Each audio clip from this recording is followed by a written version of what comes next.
Good evening, ladies and gentlemen.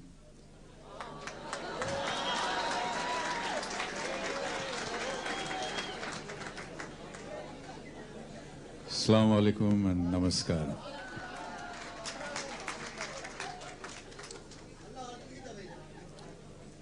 I'm indeed grateful to this kind gentleman for having complimented me and all the kind words that he had to say about me. And I'm very glad that he mentioned the 1982 episode when I was injured while shooting for one of my films in Bombay.